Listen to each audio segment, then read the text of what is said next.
Hey everyone, welcome to Basic Studies. I am Himanshi and this is your economics class. आज से हम अपना micro economics का syllabus start कर रहे हैं for 12th grade students. So let's have a quick look at the topics which we'll study in this video. What is economics, history of economics, emergence of economics and economizing of resources. Okay, let's start with what is economics. Economics होता क्या है? Economics is a social science which studies as to how a society chooses to use its limited resources which have alternative uses to produce goods and services and to distribute the same among various groups of people. Economics एक social science है जो study करता है society अपने limited resources को कैसे use करेगी which have alternative uses, जिसके अल्टरनेटिव यूजेस हैं गुड्स एंड सर्विसेज प्रोड्यूस करने के लिए और उन्हें डिस्ट्रीब्यूट करने के लिए among various groups of people. अब इस डेफिनेशन में 3 इंपॉर्टेंट टर्म्स हैं, that is limited resources, alternative uses and unlimited wants. हमारी वांट्स अनलिमिटेड होती हैं, उन्हें सेटिस्फाई करने के लिए हमारे पास रिसोर्सेज इनफ नहीं होते हैं, इसलिए लिमिटेड रिसोर्सेज. और उन रिसोर्सेज का एक यूज़ नहीं होता, उसके अल्टरनेटिव यूजेस हैं, इसलिए कहा गया है कि limited resources have alternative uses. Okay, I hope it is clear. Now next topic, that is history of economics. The English word economics is derived from the Greek word oikonomia. जो English word economics है ये कहाँ से derive हुआ है? ये एक Greek word oikonomia से डिराइव किया गया है. Next, economics was first read in ancient Greece. Ancient Greece में सबसे पहले इसको रीड किया गया था इकोनॉमिक्स को. Aristotle, the Greek philosopher, termed economics as a science of household management. एक ग्रीक फिलोसोफर थे जिनका नेम था एरिस्टोटल. उन्होंने इकोनॉमिक्स का मीनिंग बताया था as a science of household management. Next, the effective birth of economics as a separate discipline may be traced to the year 1776 when the Scottish philosopher Adam Smith published an inquiry into the nature and the causes of the wealth of nations. Economics का birth माना जाता है 1776 को, जब एक Scottish philosopher Adam Smith ने एक book publish की थी, an inquiry into the nature and the causes of the wealth of nations. इस बुक में उन्होंने इकोनॉमिक्स वर्ड को मेंशन किया था. Adam Smith, a Scottish philosopher who lived from 1723 to 1790, is considered the father of economics. ये बहुत important point है. Adam Smith को हम फादर ऑफ इकोनॉमिक्स बोलते हैं. इकोनॉमिक्स के फादर कौन है? Adam Smith. नेक्स्ट, टाइम के साथ हमारी जो इकोनॉमिक्स की डेफिनेशन है उसमें भी बहुत सारे चेंजेस आए हैं. लाइक एडम स्मिथ ने ही termed economics as a science of wealth.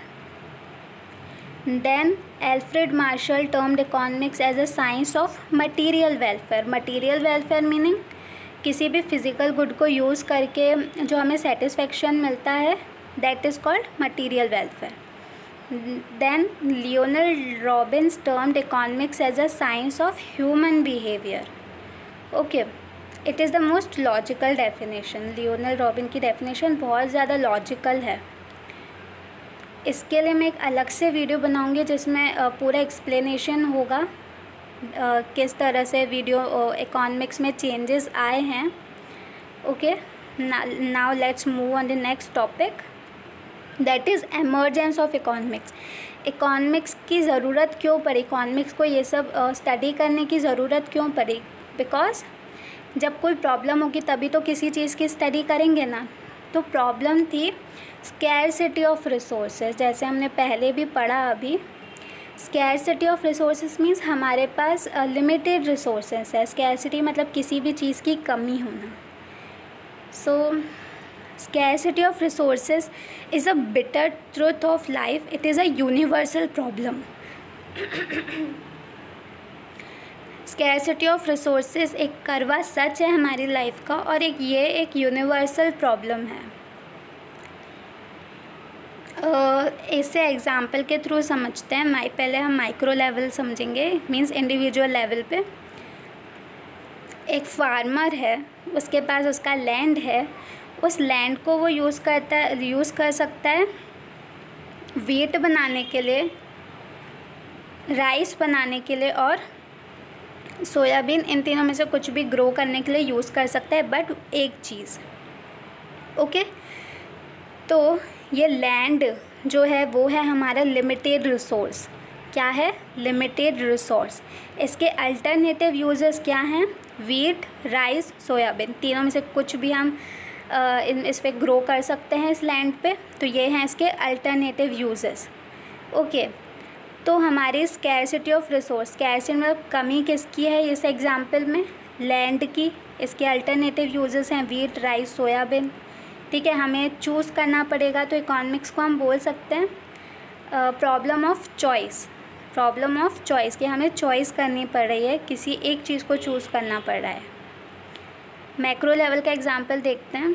Government के पास रेवेन्यू है, he may choose his revenue for constructing night shelters और फॉर परचेजिंग डिफेंस गुड्स। या तो वो उस रेवेन्यू से डिफेंस गुड्स खरीद सकता है, या तो फिर नाइट शेल्टर्स बनवा सकता है। तो ये डिफेंस गुड्स और नाइट शेल्टर्स अल्टरनेटिव यूज़ हैं, और रेवेन्यू है हमारा limited resource. Clear students? Scarcity of resources का कंसेप्ट क्लियर हो गया आपको? नाउ थोड़ा और डिटेल में पढ़ते हैं। It is the scarcity of resources and their alternative uses that have led to the emergence of economic problem of rational management and optimum use of such resources. तो ये scarcity ही है resources की और उनके alternative uses जिसने ये problem लाई है of rational management and optimum use of such resources.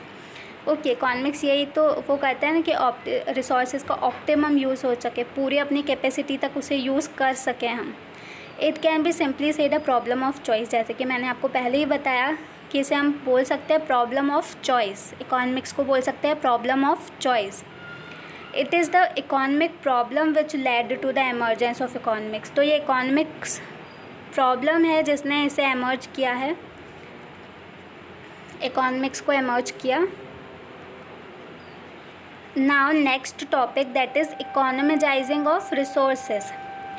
At micro level economic implies that at micro level economics का meaning क्या है? An individual consumer uses his resources income in such a way which maximizes his satisfaction. एक individual consumer अपने resource यानी कि अपनी income को इस तरीके से यूज़ करेगा कि वो अपने सेटिस्फेक्शन को मैक्सिमाइज़ कर सके, जितना ज़्यादा से ज़्यादा उसे सेटिस्फेक्शन मिल सकता है वो यही कोशिश करेगा। तो इसे ही कहते हैं हम economising of resources. Next, an individual producer uses his resources in such a way which maximizes his profit. It is called economizing of resources. एक इंडिविजुअल प्रोड्यूसर जो गुड्स प्रोड्यूस करता है वो अपने रिसोर्सेज को कैसे यूज़ करेगा? इतना यूज़ करेगा, ऐसे यूज़ करेगा जैसे कि उसका प्रॉफिट मैक्सिमाइज़ हो सके, इस तरीके से यूज़ करेगा, और इसे भी हम कहते हैं इकोनॉमिजाइजिंग ऑफ रिसोर्सेज। ये तो हुई माइक्रो लेवल की बात, एक इंडिविजुअल कंज्यूमर और एक इंडिविजुअल प्रोड्यूसर का perspective. But at micro level economics implies that a country uses it's resources national wealth in such a way which maximizes the rate of gross domestic product along with social welfare. अब एक country कैसे use करेगी अपने resource को, national wealth को, जैसे कि उसका GDP मतलब ग्रॉस डोमेस्टिक प्रोडक्ट मैक्सिमाइज़ हो सके, सोशल वेलफेयर मैक्सिमाइज़ हो सके, सोशल गेन मैक्सिमाइज़ हो सके, सोसाइटी को फ़ायदा हो। ओके, इस तरीके से यूज़ करेगी ना, तो इसे भी हम कहते हैं economising of resources. So what is the conclusion? इतना जो क्लास में हमने पढ़ा इसका कंक्लूजन क्या है? Thus, economics is the study of optimum utilization of the scarce resources in such a way which gives an individual maximum gain at micro level and maximum social gain at the macro level. Economics एक ऐसी study है जिससे optimum utilisation हो सके, optimum मतलब to the full capacity तक utilise हो सके स्कैर्स रिसोर्सेज का, इन सच अ वे, इस तरीके से कि एक इंडिविजुअल को मैक्सिमम गेन मिले एट माइक्रो लेवल एंड एक मैक्सिमम सोशल गेन मिले एट द मैक्रो लेवल, और सोशल गेन मिले मैक्रो लेवल पे और इंडिविजुअल मैक्सिमम गेन हो माइक्रो लेवल पे. Okay, thank you so much students for watching the video. If you like the content, please subscribe to my channel, please share it with your friends, and make sure you hit the bell icon so that whenever I'll post the video you will get notification for that.